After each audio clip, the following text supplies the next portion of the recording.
रामनवमी की आप सबको, देश को बहुत बहुत शुभकामनाएं। ये चुनाव विचारधारा का चुनाव है। एक तरफ आरएसएस और बीजेपी जो संविधान है, लोकतांत्रिक सिस्टम है, उसको खत्म करने की कोशिश कर रही है, और दूसरी तरफ इंडिया गठबंधन कांग्रेस पार्टी संविधान को, लोकतंत्र को डिफेंड करने की कोशिश कर रही है, उसकी रक्षा कर रही है। चुनाव में दो तीन बड़े मुद्दे हैं। सबसे बड़ा बेरोजगारी, दूसरे नंबर पर महंगाई, भागीदारी। मगर बीजेपी 24 घंटा डिस्ट्रैक्शन करने में लगी रहती है।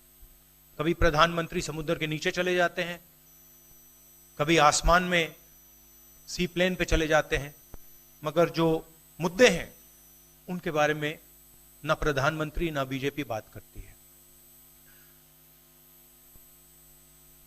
कुछ दिन पहले प्रधानमंत्री ने एएनआई को बहुत लंबा इंटरव्यू दिया। स्क्रिप्टेड था, मगर फ्लॉप शो था।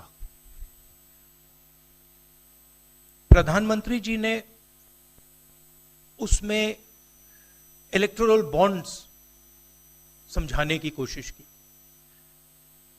प्रधानमंत्री जी कहते हैं कि इलेक्टोरल बॉन्ड्स का सिस्टम ट्रांसपेरेंसी के लिए लाया गया, राजनीति को साफ करने के लिए लाया गया। अगर यह सच है तो उस सिस्टम को सुप्रीम कोर्ट ने रद्द क्यों किया? और दूसरी बात, अगर आप ट्रांसपेरेंसी लाना चाहते थे तो जिन लोगों ने आपको पैसा दिया, बीजेपी को पैसा दिया, हजारों करोड़ रुपए दिए, उनका नाम आपने क्यों छुपाया था?